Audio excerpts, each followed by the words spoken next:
viendo eso los de sistemas de la universidad. En la anterior clase estábamos en sangrado digestivo, que en realidad era culminaba lo que es las clases que llevamos de lo que es el úlcera péptica o enfermedad ulcerosa, y era una pequeña introducción a lo que es el cáncer gástrico, que es el tema de hoy. Entonces no vamos a hablar mucho, y durante la misma charla vamos a tomar algunas cosas o aspectos del sangrado digestivo. Voy a empezar a compartir la pantalla.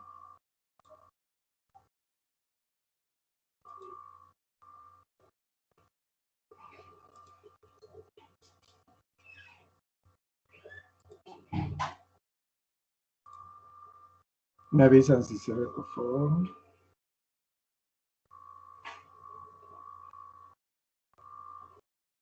¿Se ve, doctor? Sí, doctor. Perfecto.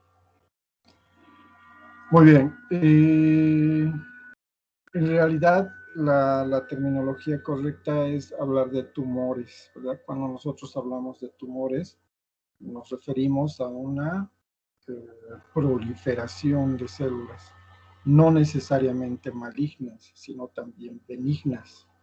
Entonces les mostré anteriormente el paso que lleva, ¿no? La línea de tiempo en realidad de lo que llega a ser algo benigno o maligno. Y todo empieza con la metaplasia, ¿no? Entonces, esta es la línea de tiempo de la cual hablamos y tenemos que estar prestos para identificar en cualquiera de estas etapas. Obviamente todo empieza como benigno y todo va a terminar, y después se va a quedar o consolidar un proceso neoplásico. Los tumores más frecuentes en el estómago de estirpe benigna son los leiomiomas, que son tumores de los músculos lisos, del músculo liso. Normalmente se ven como solo levantamiento de la mucosa, o directamente no se ven y son hallazgos de tomografía. Los lipomas son también otros tumores, también de estirpe benigna. No son muy frecuentes los lipomas en el estómago, sin embargo su estirpe solamente nos va a indicar la histopatología. Y cuando hablamos de pólipos, tal vez es la forma de presentación más frecuente, diríamos, de todos los tumores, entre un 80 a 90% son de característica polipoide. Pero estos pólipos, aunque en inicio son tumores benignos, en ocasiones suelen albergar diferentes grados de displasia, ¿ya? Es decir, que no vamos a ver en ellos la metaplasia, directamente vamos a ver mutaciones celulares que pueden ser precancerígenas o ser un cáncer temprano, ¿no? Este es donde tenemos que poner los ojos. Todo tumor observado debe biopsiarse, ¿ya? ¿Y para qué? Para ver las características de si son musculares, si son de estirpe grasosa, de estirpe glandular, principalmente si tienen o no grados de displasia. Cuando vemos una lesión polipoidea, cuando hablamos de pólipo, estamos viendo más luego les muestro la imagen, es un tumor clásico, ¿no? Es un aumento de volumen que está delimitado, está con límites a ciertas estructuras, tiene una superficie, tiene una base, a veces tiene un pedículo, ¿no? Y tiene una cierta característica histológica. Entonces, todo eso es un pólipo. Y como les decía, al encontrar el pólipo, lo primero que hay que hacer es tomar la biopsia. En este sentido, los más frecuentes, ¿no? Son 5 tipos de pólipos. Dentro de los que son esta clasificación que nos da el Schwartz, divide en 2, pólipos neoplásicos o pólipos no neoplásicos. Schwarz va directamente a una clasificación precancerígena, ¿no? Y ese es el objetivo principal. La escuela americana es la que basa estas clasificaciones en que o es cáncer o no es cáncer. Si no es cáncer, hay que demostrar. En cambio, la escuela europea y la escuela oriental, en este caso, que lleva diríamos, los máximos protocolos dentro del cáncer gástrico, es la escuela oriental, ¿no? Los japoneses. Quienes, para ellos, todo es neoplásico, ¿ya? Todo es neoplásico, entonces de ellos se acepta solamente estos cinco tipos benignos. Todo lo demás no cuenta porque si es benigno, no hay patología considerada. Entonces, en resumidas cuentas, para nosotros todavía hay tumores benignos y todavía hay procedimientos para tumores benignos. En cambio, en oriental no, todo es cáncer hasta demostrar lo contrario. El Schwarz de su literatura norteamericana, entonces tenemos dos clasificaciones, el tipo neoplásico y el no neoplásico para los pólipos, que como hemos indicado son la gran mayoría de hallazgos dentro del estómago. Los neoplásicos pueden ser benignos o malignos. Dentro de estos tenemos a los adenomas. Los adenomas benignos son el adenoma plano, que si tomamos la biopsia vamos a ver una característica tubular, ¿no? Entonces se llama adenoma tubular. Y el papilar, que es sol levantado, ¿ya? Y si tomamos una biopsia, el histopatólogo nos va a decir que es de característica histológica vellosa. Entonces, los pólipos neoplásicos son dos, el adenoma tubular y el adenoma velloso.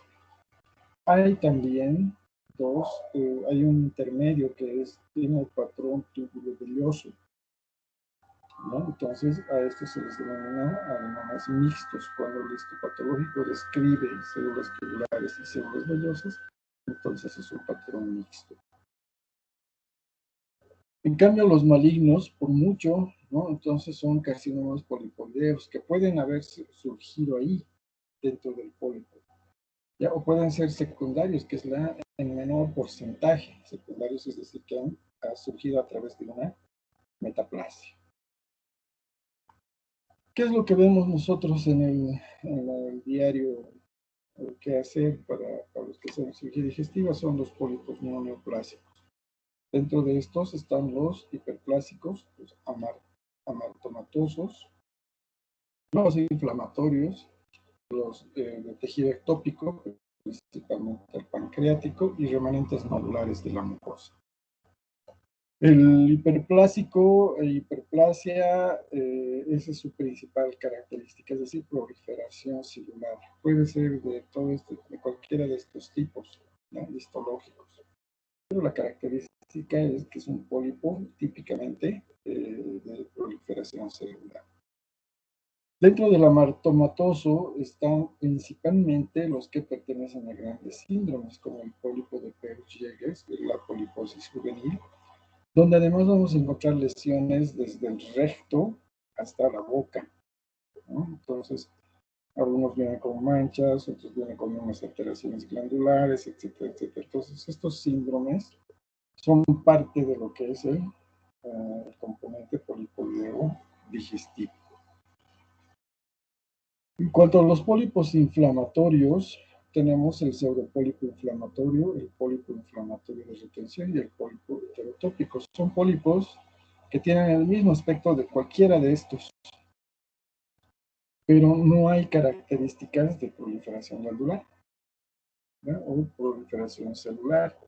Solamente hay hallazgos de neutrófilos, de neurocitos, etc. Entonces se denomina pólipo inflamatorio, es decir, reacción a algún cuerpo extraño o algún tipo de antígeno anticuerpo, ¿verdad?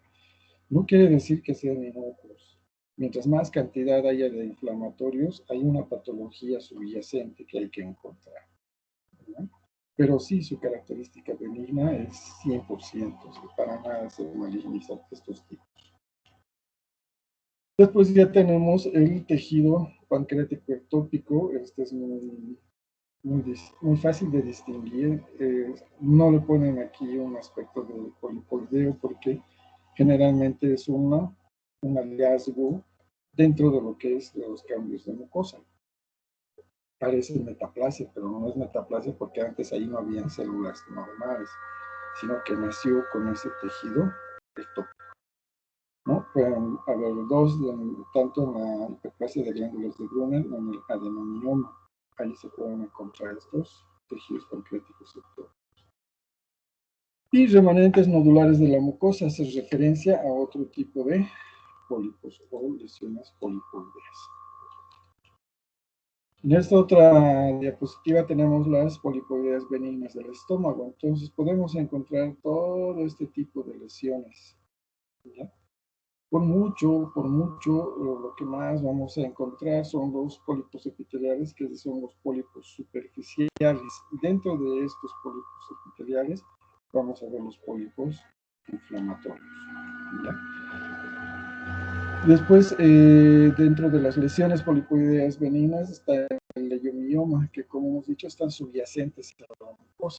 Entonces, cuando vemos estas lesiones, tomamos las biopsias y no nos dan nada. El problema es que está ahí subyacente a la mucosa, que es el músculo liso que ha proliferado y vemos. Puede entrar prácticamente entre lo que son los tumores de Gist, ya que los vamos a ver más adelante.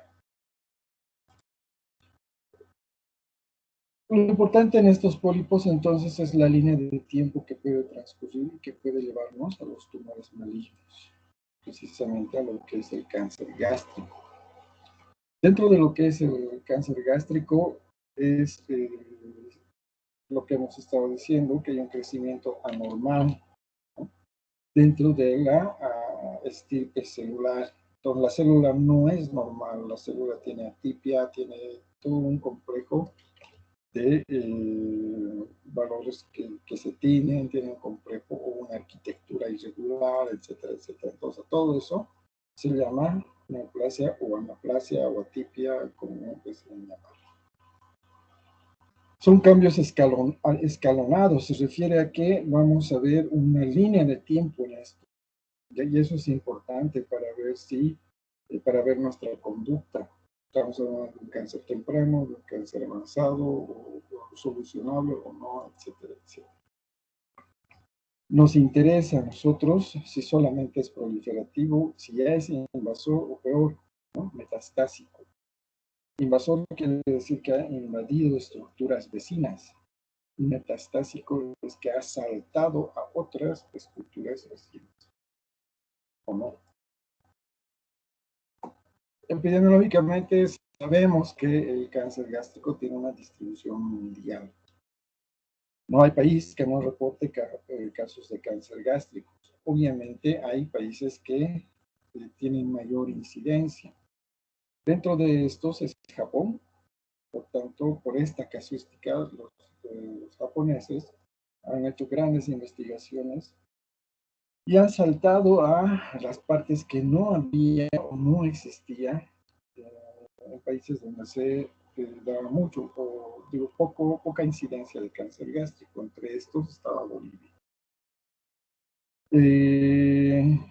Tanto que su interés por esta patología ha hecho que ellos ayuden, ¿no?, salgan hacia el exterior y pongan muchos hospitales, centros de investigación del cáncer gástrico. Ahí tenemos el Hospital Gastroenterológico Japonés, en Sucre, en La Paz, aquí en Chama, etcétera, etcétera.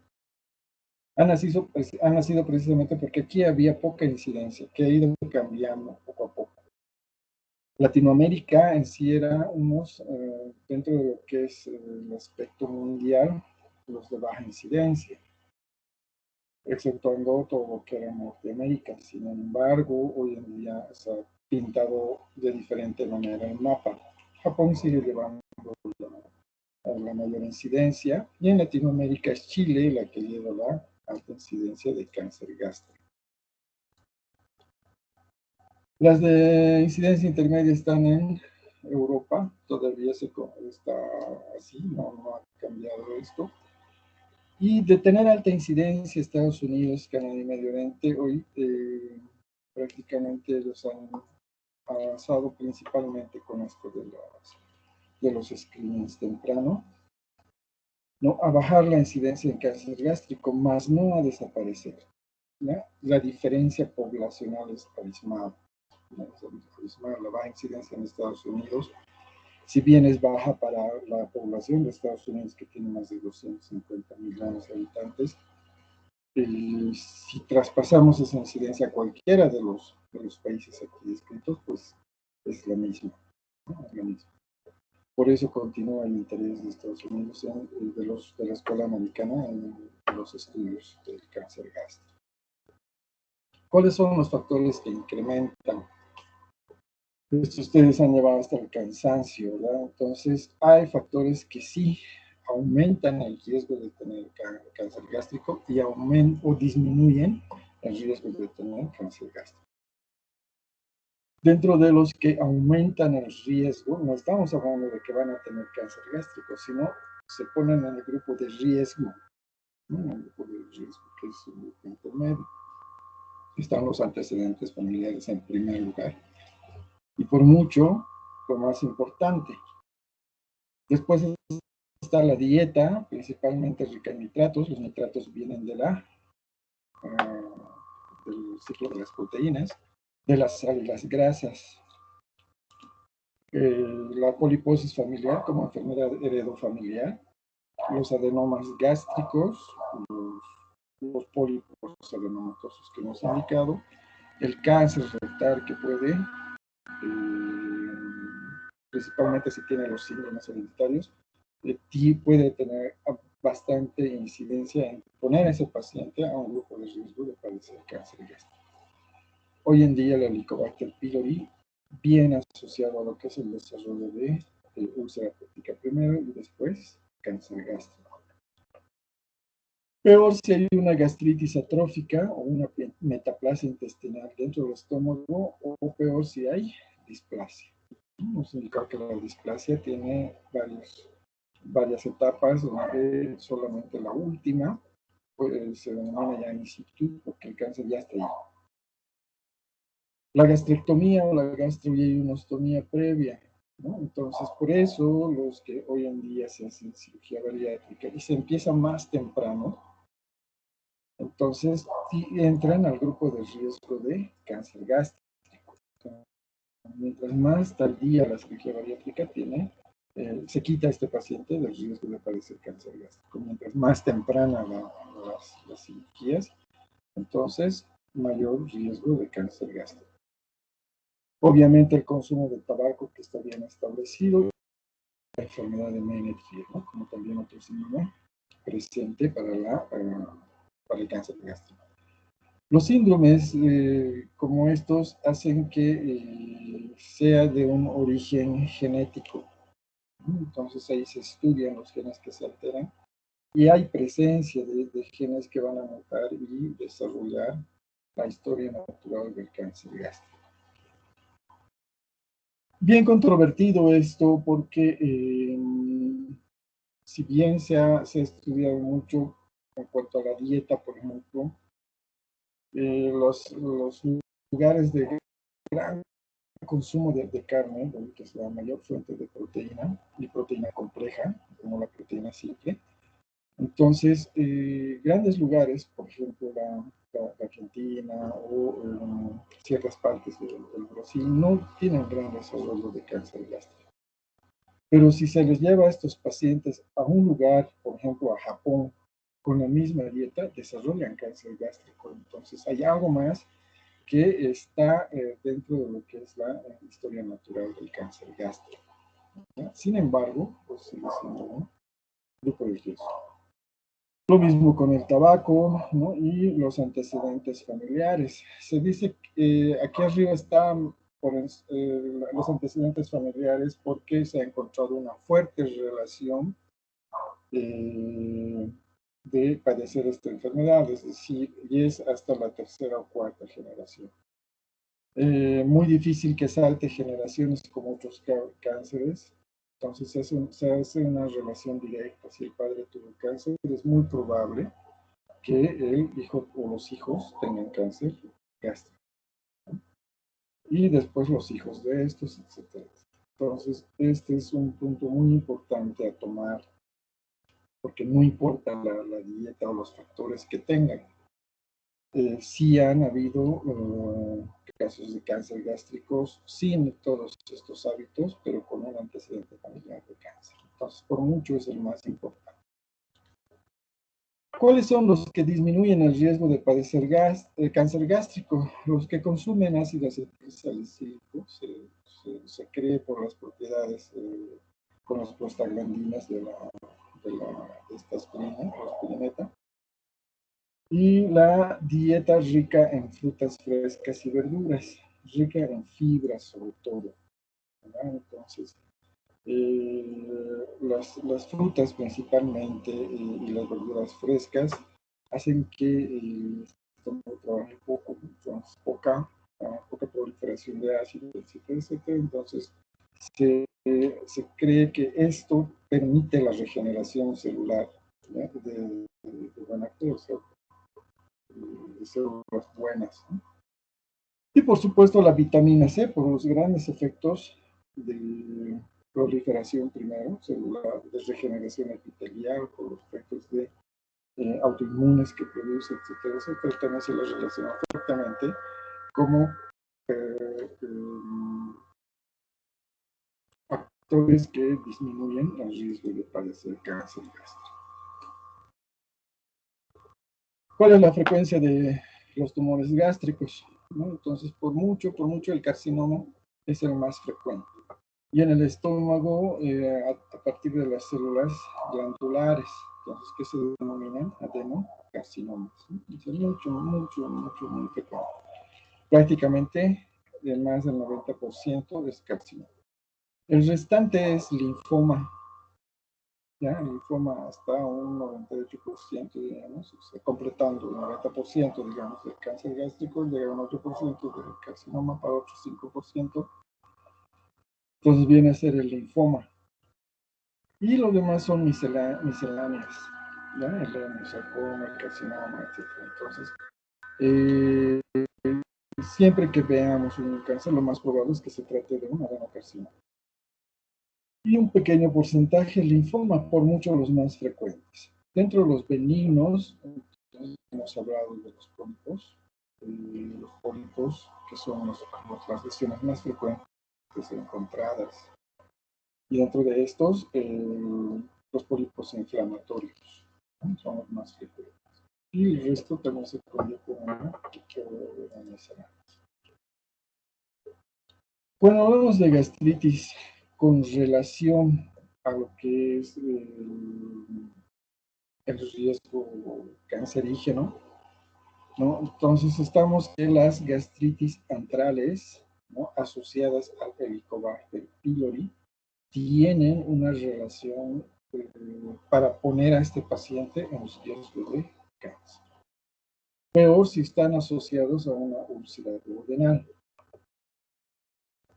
Si es una pangastritis, la etiología puede ser de diferente estirpe, ¿no?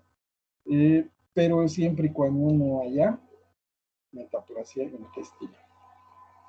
Los otros tipos de gastritis, las gastritis atróficas o las gastritis autoinmunes, etcétera, etcétera, ya se relacionaban con el Helicobacter pylori, tienen que tener otro tipo de lesión para hacer cáncer gástrico. Entonces, por ejemplo, que haya metaplasia intestinal. Lo que hace que la metaplasia intestinal más bien ingrese para ver o poner al paciente como riesgo de padecer cáncer. En resumen, ¿no? La patología antral asociada al Helicobacter pylori es la más frecuente para poner a este paciente en riesgo. Dentro de lo que es la anatomía, ¿no? Vamos a ver la anatomía o el estómago. El estómago es un órgano en forma de J, ¿no? que ya hemos visto, que tiene una curvatura menor, una curvatura mayor, etcétera, etcétera. Entonces, la función principal es degradar los alimentos o dar el inicio a la digestión. Dentro de esto, aquí está el repaso de lo que es el estómago. Entonces, tiene fuerte relación con el resto del tubo digestivo. Es aquí donde se van a iniciar los procesos. Aquí va a empezar algunos jugos digestivos a hacer efecto. Y se comunica con cada uno de estos elementos, ¿verdad? Es bien irrigado y lo más importante es que tiene pliegues y cada pliegue gástrico aloja una glándula, ¿no? Las glándulas fúngicas, las glándulas centrales y las intermedias, que es el paso del fondo al antro. Y a través de la bomba pilórica se comunica con el duodeno. Entonces, esta importancia del estómago no solamente es aquí, sino también con el resto de la digestión, tanto que se habla. Aquí es muy importante considerar el vaciamiento gástrico, que es el pilar de los tratamientos, ya hemos visto, de la enfermedad ácido hepática. Cuando hablamos de cáncer, ¿no? Cuando hay una mutación genética del ADN, esta va a hacer que una célula normal se convierta a una célula anormal, ¿no? Ya esto hemos hablado de la línea del tiempo que lo mostré gráficamente. Entonces, ¿cómo puede pasar a metaplasia, de metaplasia a displasia con sus lados, con sus clasificaciones, etcétera, y finalmente llegar a una neoplasia? Entonces, una vez que se consolida esta mutación genética, ya estamos hablando de una disfunción de la arquitectura celular y esta célula, ¿no? Forma un clon que va a empezar una proliferación. Entonces, esta proliferación es anormal, no tiene arquitectura, se mucho, el núcleo es bastante anómalo, etcétera, etcétera. Puede darse en cualquier parte del estómago, hay algunos lugares más frecuentes, y lo más importante, adquieren características invasoras, ¿ya? De cualquier tipo, puede ser in situ o puede ir a través de otras líneas como son los linfáticos o los hemáticos, ¿no? A través de la sangre. Hemos indicado que el más frecuente es el adenocarcinoma, porque este se desarrolla a partir de las glándulas secretoras, ya los revestimientos de una glándula. Como les decía, el cáncer más frecuente por mucho es el carcinoma en el estómago. Y como nace de las glándulas, el estómago está lleno de células glandulares, entonces se denomina adenocarcinoma. Su arquitectura es prácticamente difícil de confundir. Tomar en cuenta que es polipoide, quiere decir que protruye hacia la luz gástrica. Puede presentarse ulcerado, una placa engrosada y localizada, vamos a ver la imagen, o puede ser infiltrante, es decir, no tiene ninguna de estas, pero está creciendo a través del muro del estómago, ¿no? Estas son las peores y afortunadamente las más frecuentes. ¿Cuál es el objetivo nuestro? ¿Cuál es el objetivo de ustedes como con las etapas? Si no se van a dedicar a la cirugía digestiva o oncológica, etcétera, etcétera, sí van a ver estas etapas precancerígenas, ¿ya? Solicitando endoscopías, solicitando estudios, etcétera. Entonces, hay que tomar en cuenta, ¿no?, que una lesión precancerosa es una pequeña célula que ha mutado. ¿Ya? Puede ser en cualquiera de las lesiones aquí que hemos visto. Por ejemplo, si hay un pólipo hiperplásico, este es el pólipo, el endoscopista o el radiólogo o el imagenólogo van a ver dentro de sus hallazgos este tipo de lesiones, ¿ya? Pues es un pólipo. El objetivo es quitarlo. ¿Ya? Pólipo que se ve, pólipo que debe ser extraído. Antes se hacía seguimiento, se hacía a los 3 meses, a los 6 meses, otros dicen un control con estudios de imagen. Hoy en día la escuela oriental dice pólipo que se ve, pólipo que se saca. ¿Por qué? Porque aloja en su ser estas células mutantes. Entonces puede estar aquí o puede estar en la base. Lo mismo con los adenomas. El adenoma ya no solo tiene esta estructura polipoidea con colitos, sino tiene toda una proliferación bien asentada, de base amplia, puede o no estar ulcerada, pero ya tiene una célula mutante. Entonces, lo que parece benigno puede albergar un aspecto maligno. La úlcera crónica, las lesiones ulcerosas que hemos visto en las imágenes pueden albergar células mutantes, principalmente en los bordes, no tanto en las bases. Por eso úlcera que se debe biopsiar y se debe hacer el seguimiento. Y las biopsias se deben tomar precisamente de los bordes y el tejido circundante, ¿no? En las gastritis atróficas, estas gastritis que tienen pocos pliegues, ¿no? En esta se hace la biopsia randomizada o de lesiones que parezcan soluciones de continuidad o arquitectura anómala de la celular. Entonces, del epitelio. Entonces, vamos a tomar las biopsias de forma randomizada de estas partes. Las verrucosas, que son con unos pliegues muy acentuados, ¿no? Entonces, lo mismo. En las cirugías que hemos explicado, que son las anastomosis, y hacer la cirugía de... Hoy en día está muy generalizada la cirugía bariátrica, pero lo que hay que considerar son los bordes anastomóticos, que tienen el epitelio intestinal unido al epitelio gástrico. Aquí es donde se forman las lesiones, probablemente precancerígenas.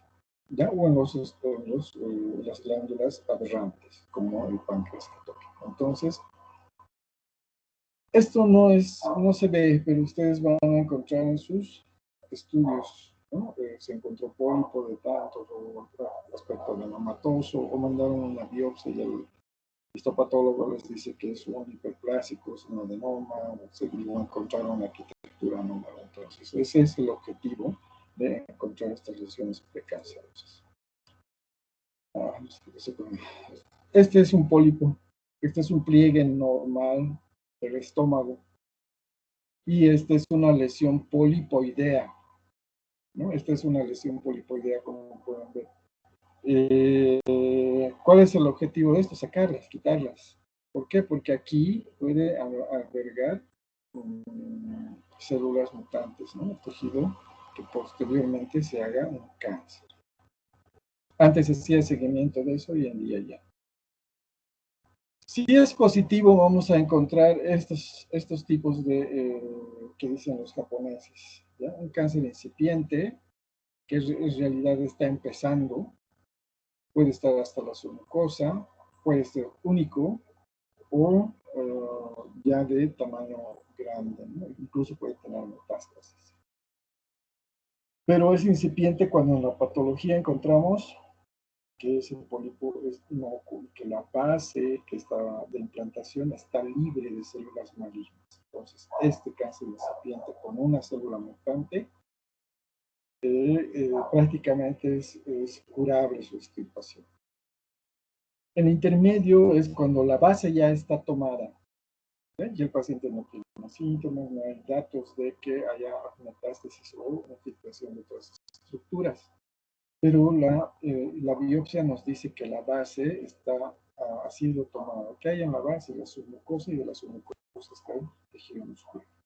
Entonces, si aquí ya hay células malignas, ya es un cáncer intermedio, y ya es manejo oncológico. Entonces, ya se ganó la cirugía resectiva, hay que sacar todo lo que se puede.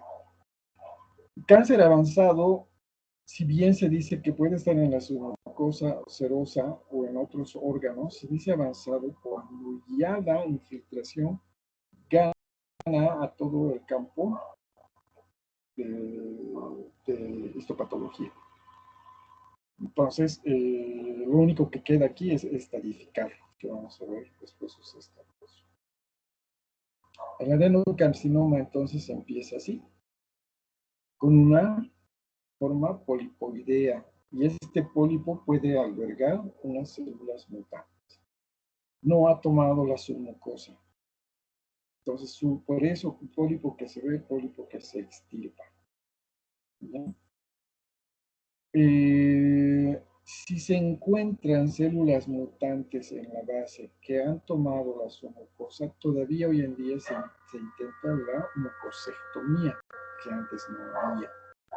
Entonces, la mucosectomía es preservando el estómago, se quita una gran parte de glucosa submucosa, respetándola muscular. Y se manda al patólogo. Si esta dice que está libre, pues él se trata como un cáncer incipiente, es decir, que ha alcanzado un 99% de curación.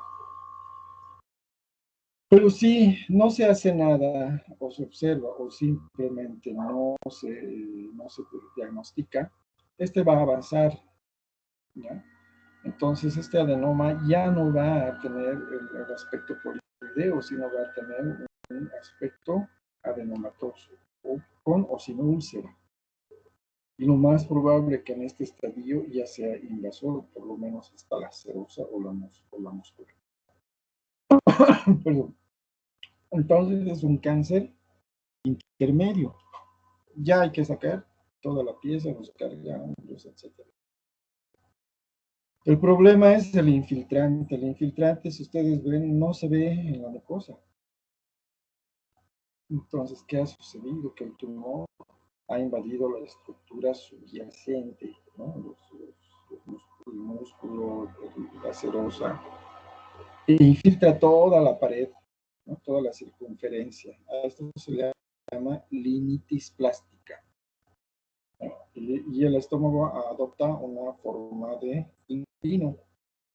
Antes se decía lino a esas botas de vino, ¿no? O de licor que se hechas de cuero para tomar, se guardaba ahí el licor y se llevaban como las vaqueras, ¿no? Entonces adopta esa forma, ya es indurado, ya no es distendible, entonces tiene características ya que propias. Generalmente se las encuentra en estudios de tomografía. Y si hay ya las características de linitis plástica en endoscopia. ¿Qué dicen los japoneses de esto? Esta es una clasificación japonesa. Entonces, estas son las posibilidades de encontrar al cáncer, ¿no? Las dividen directamente en tres tipos.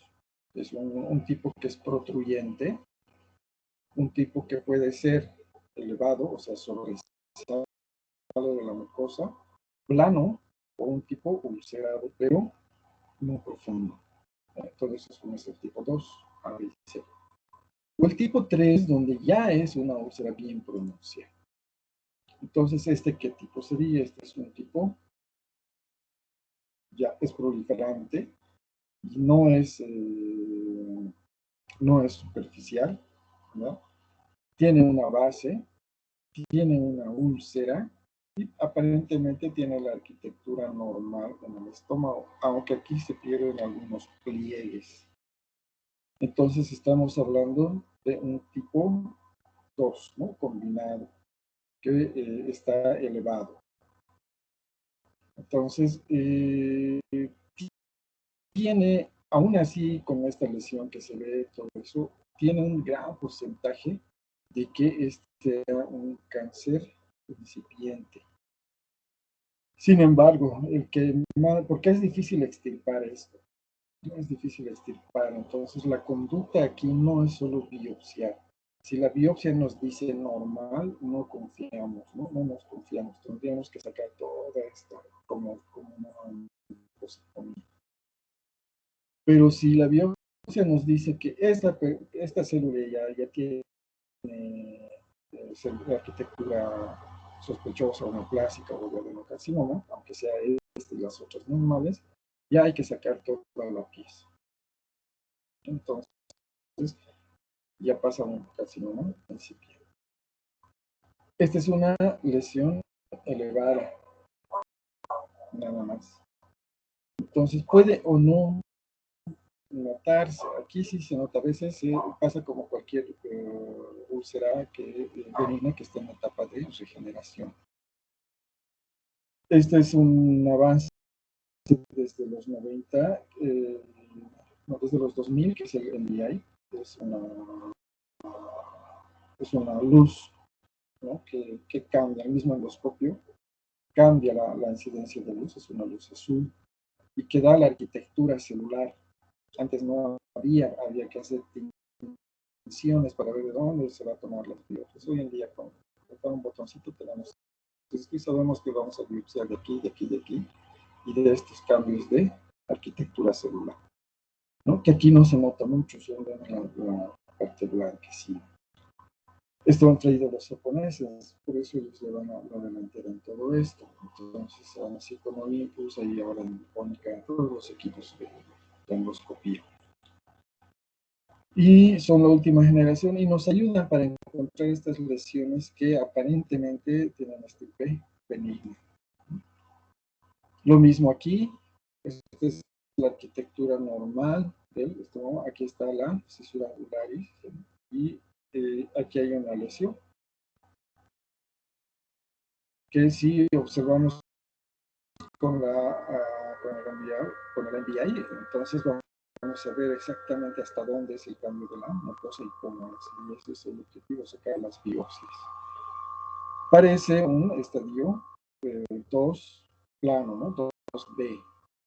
Entonces, o 2C ligeramente excavado. Pero es un estadio 2. Fíjense, en esta tiene una gran porción de que puede ser, que es bajo porcentaje, todos más por la arquitectura celular.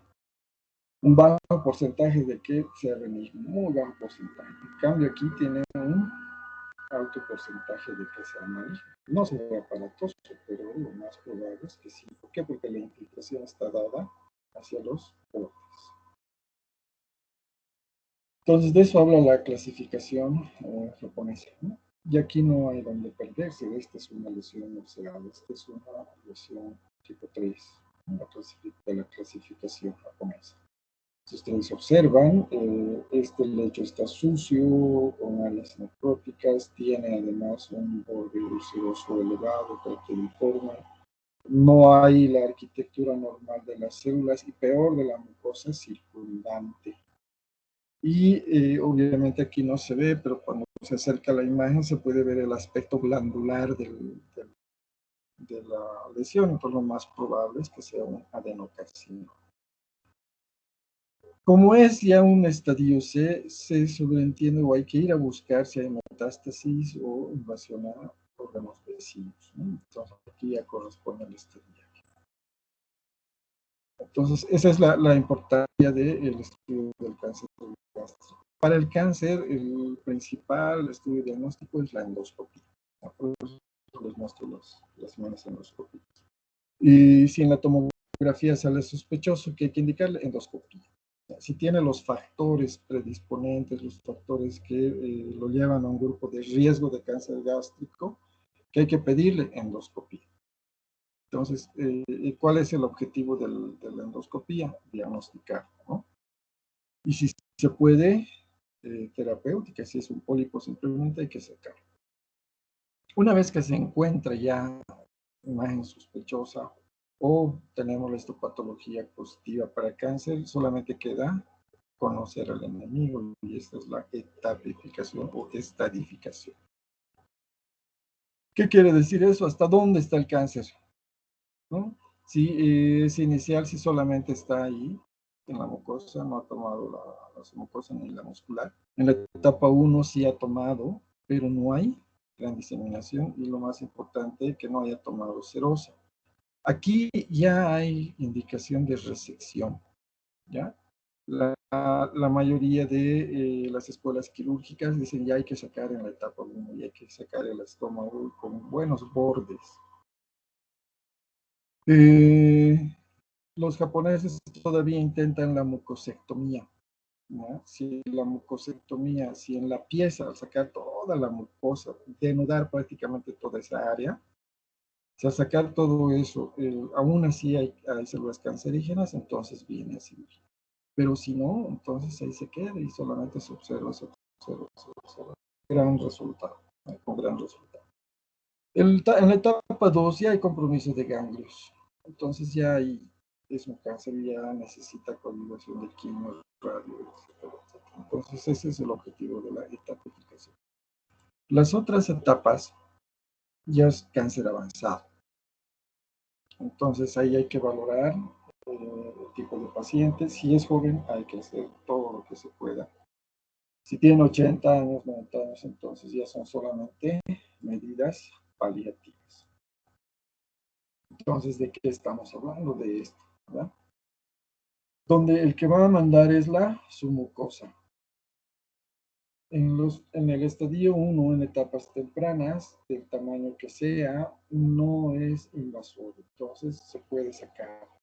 Y generalmente se complementa con una mucosectomía, es decir, se llega hasta aquí, prácticamente el paciente está curado.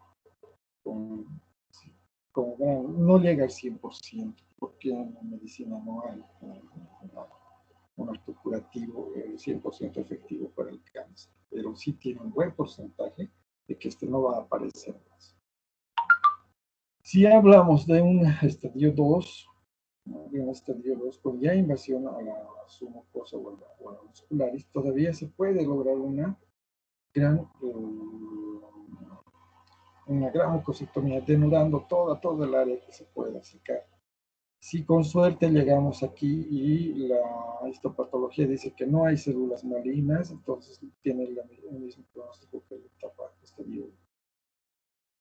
Pero si no, entonces ya estamos hablando de invasión a la muscular, gran invasión a la muscular. Entonces, por eso la escuela quirúrgica todavía en la etapa 2 ya es quirúrgica, ya hay que sacar toda la pieza, todo el estómago. En cambio, en la etapa 1 no se deja para las formas no invasivas, ¿no? La mucosectomía. Pero más allá de la 2B, por ejemplo, que ya puede llegar incluso hasta la serosa o las etapas 3 más allá, entonces ya es un cáncer invasor. Ya aquí puede haber metástasis, puede haber tanto a distancia como local, etcétera, etcétera. Entonces, el objetivo es sacar toda la pieza, toda la cantidad de tejido que pueda. La clasificación TNM es lo mismo, solo que más minuciosa, ¿no? Entonces, el TIS es el carcinoma in situ o el tumor in situ, donde es intraepitelial sin invasión de la lámina propia. Entonces, lo que hemos dicho, el tumor está superficial. La displasia severa se considera ya también un carcinoma in situ. No hay que esperar a que se haga cáncer en la displasia severa, entonces ya se le dice in situ. Los dos son formas de sacar. Ahí van a encontrar resecciones en cuña, gastrectomías parciales, mucosectomías, etcétera. Pero en la TNM, T1, dependiendo del tamaño, ¿ya? Del tamaño del tumor. El T2, si vaya hacia la muscular. Entonces, T1, T2 todavía es indicación de sacar toda la pieza quirúrgica, es decir, todo el estómago. Si el estómago está cerca del esófago, una parte del esófago más. Si el estómago está cerca del duodeno, se saca lo más que se pueda del estómago y todo el duodeno, etcétera, etcétera. Entonces, eso se llama bordes, ¿no? Tomar bordes limpios o bordes no quirúrgicos, libres de tumor. Con T1, T2, de T3 hasta más abajo, del tamaño que sea, ya es cáncer del suelo. Entonces ya hay que aquí ver si tiene ganglios, no tiene ganglios.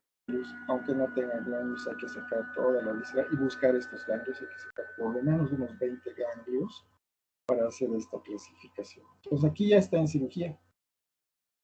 Ya está en cirugía, ya está en quirófano, ya hay que sacar toda la pieza. Sí, a veces con solo la tomografía ya podemos ver las metástasis, ¿no? Entonces, mientras más avanzado esté, peor el pronóstico. Esta es la estadificación. El estadio 0 solo es el in situ. El 1A y el 1B, el 1B temprano, aquí son probablemente tratamiento conservador, pero de 1B avanzado todos hasta 2 hasta más, entonces ya es cáncer invasor, ¿no? En el 2 ya hay ganglios, entonces ya no hay enriquecerle al paciente, solamente ofrecerle todo lo que se puede. ¿Qué es el screening? El screening es buscar el cáncer en etapas tempranas. Puede ser pólipos, pueden ser las imágenes nodulares que hemos visto. ¿A quiénes les vamos a hacer screening? A las personas que viven en lugares de alta incidencia. Hemos visto donde A los que pasen esta edad, en Japón es mayor a los 35 años, en Norteamérica todavía es 40 años.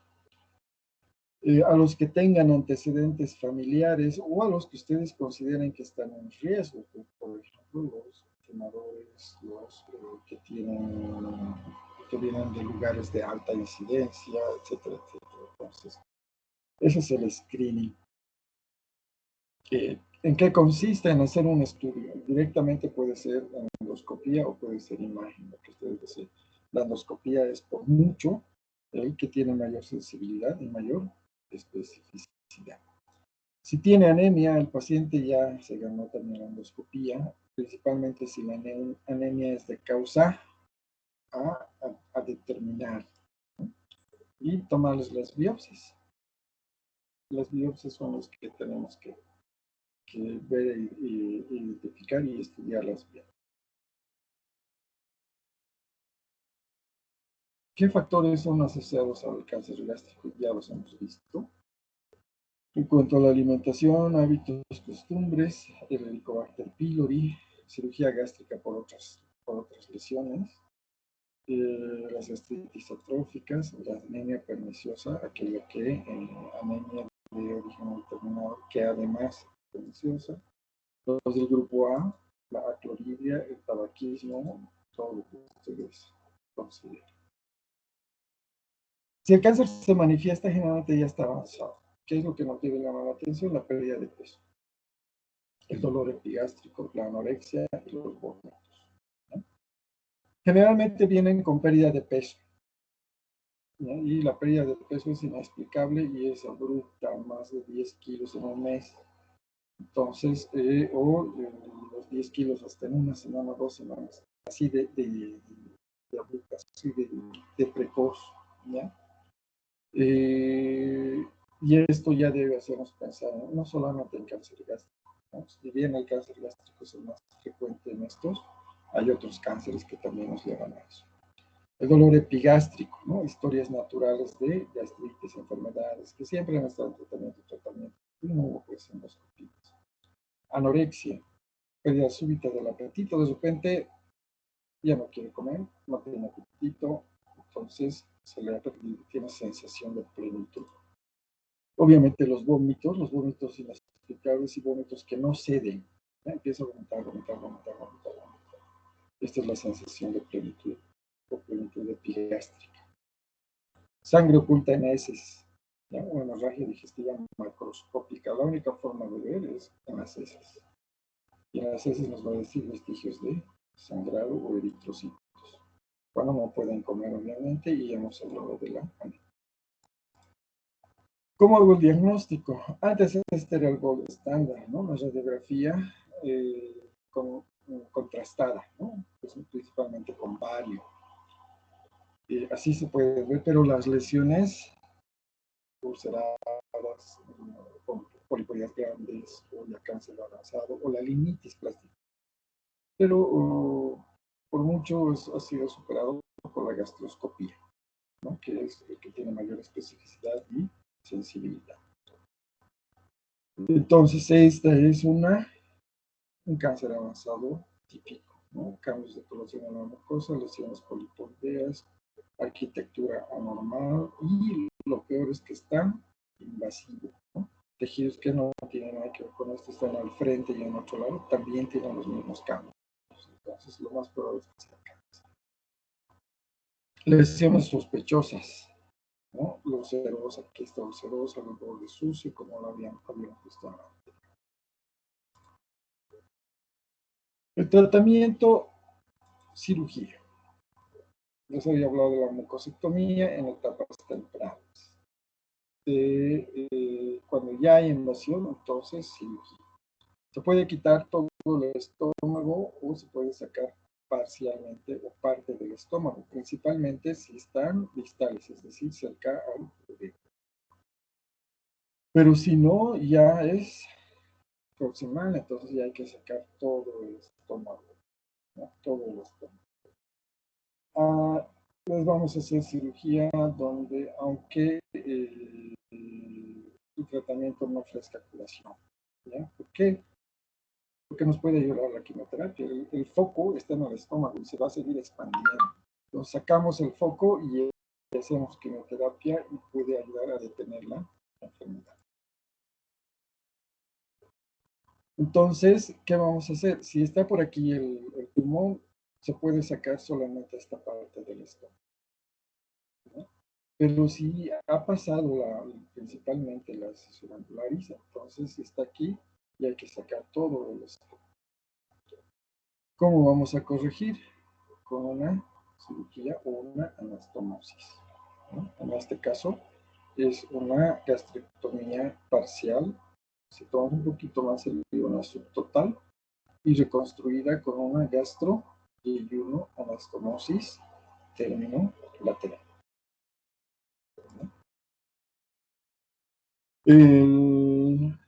Entonces, esto es lo que vemos una vez que hemos sacado el pedazo del estómago. Sacamos el estómago, aquí está el duodeno sellado, el remanente del estómago sellado. Entonces, ¿qué vamos a hacer? Vamos a subir un pedazo de yeyuno. En este caso, estamos subiendo un asa en omega, ¿verdad? Y al unirla al estómago, vamos a tener una gastro yeyuno anastomosis. Término, porque aquí está terminando el estómago, lateral, porque es la parte lateral. También podemos sacar todo el estómago. Aquí está el esófago, aquí está el duodeno, ya no hay nada de estómago. Y como a veces el asa en omega no alcanza hasta arriba, entonces hay que hacer una guía de Rux. Es decir, cortar el intestino que estaba aquí yendo. Entonces cortamos el intestino, hacemos una anastomosis lateral aquí y subimos este remanente al esófago. Este es un esófago y uno anastomosis. Puede ser término lateral, puede ser término terminal, con las dos bocas o en la parte lateral. Y aquí se completa con una y uno anastomosis, término lateral. Entonces son las nomenclaturas que utilizamos para hacer el tratamiento. Va a tener éxito indeterminado, ¿no? Lo que sí es, mientras más temprano saquemos, fíjense, llegamos hasta el 91% de probabilidad en Japón. En Japón. En los otros países, no tanto. Ahí está este 1, el 2, 3, 4, ya es muy pobre la sobrevida, la mortalidad es alta. Esto está dentro de los 5 años, ¿no? Entonces, que muy pocos van a llegar a los 5 años. El otro tumor, más o menos el 5%, es el linfoma, ¿ya? Schwarz es el 4% de los cánceres. Si hablamos del linfoma, el más del 95% es no Hodgkin, ¿ya? Y la celularidad es tipo B, o sea, de un linfoma con células tipo B. Y su origen, las células MAO, ¿no? Las del mesenquim. ¿Hay relación con el Helicobacter pylori? Sí, si ustedes se acuerdan, era importante ver en la biopsia si el Helicobacter pylori ha producido alteraciones en la mucosa circundante. ¿Qué tipo de alteraciones? Proliferación de linfocitos. Entonces, nos va a decir el histopatólogo o el patólogo que aquí hay muchos linfocitos. Entonces, puede ser un linfoma. Aquí están las células del tipo mal que nos pueden llevar a las diferentes etapas. De aquí más importante es si podemos hacer regresionar linfoma o no. Para esto mucho depende de la quimioterapia. Ya, dentro de los cánceres en sí, el linfoma es uno de los que nos da un pronóstico aceptable siempre y cuando haya quimioterapia. Más si hay si se coadyuva con radioterapia. Entonces puede responder. De todos los cánceres, a veces el linfoma es el que da más esperanza.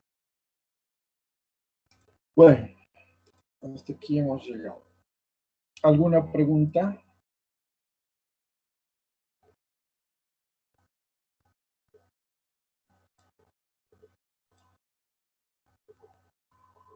Hola, hola. No, doctor. ¿Todo claro?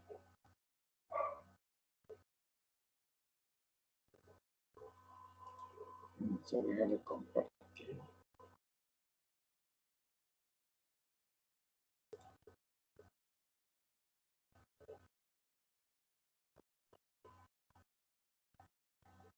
Ya. Entonces, si todo está claro, aquí quedamos. En la siguiente clase vamos a ver ahora el tratamiento en general para lo que es la enfermedad ulcerosa y también el cáncer.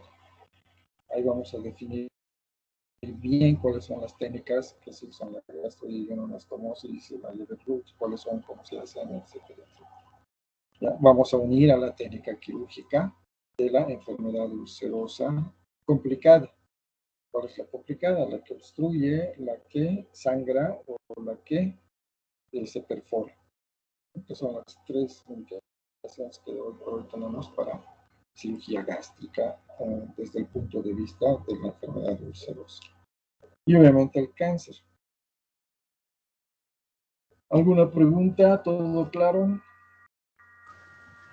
Doctor, en la U nos Sí. pasaron que tenemos 2 semanas de receso y volveríamos el 2 de agosto a las clases.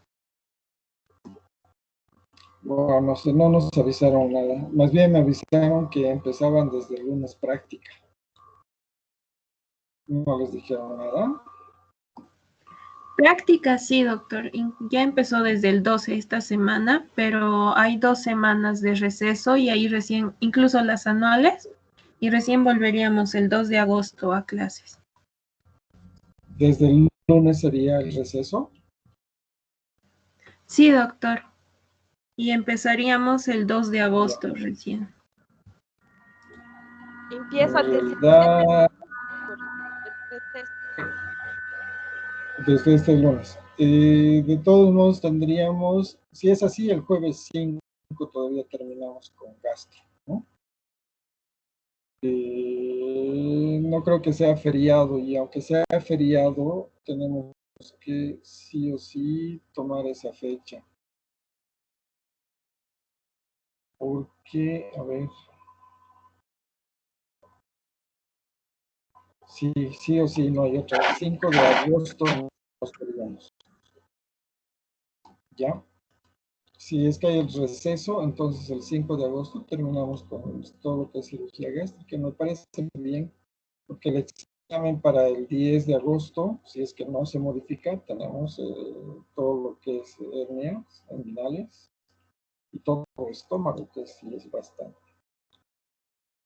Estaba planificado hasta intestino delgado el parcial.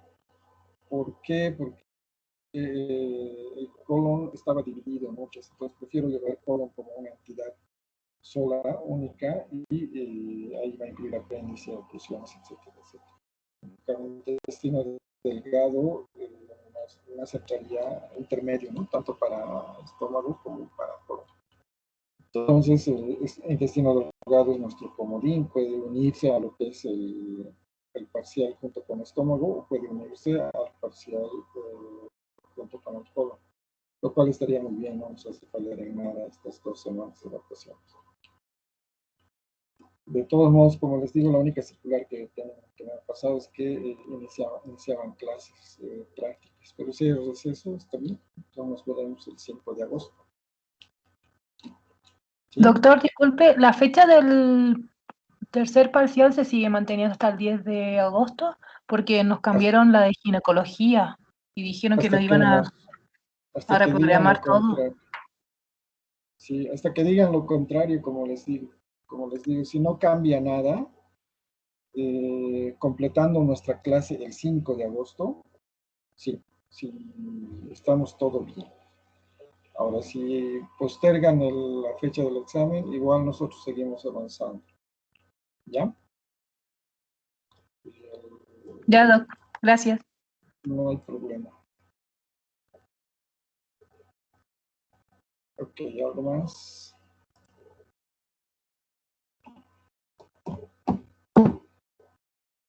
Ok, doctores, entonces, primero Dios, y si ya no hay el receso, entonces nos veríamos el 5 de agosto, si no, y el siguiente. Pues. Hasta luego, cuídense. Gracias, doctor. Hasta Doctor, luego. Sí. doctor, por favor, no sé si nos podría pasar las diapositivas para así en este receso estar avanzando lo que es cirugía, preparándonos ya para el examen, por favor. Ya, sí, les voy a subir, pero no les voy a subir ahorita, ¿no? Les voy a subir más rato. Ya, no, la siguiente semana, no, depende del receso. Sí, les voy a subir, les debo esta y la anterior también. No, prácticamente todo esto. ¿No? Gracias, doctor. Gracias, doctor.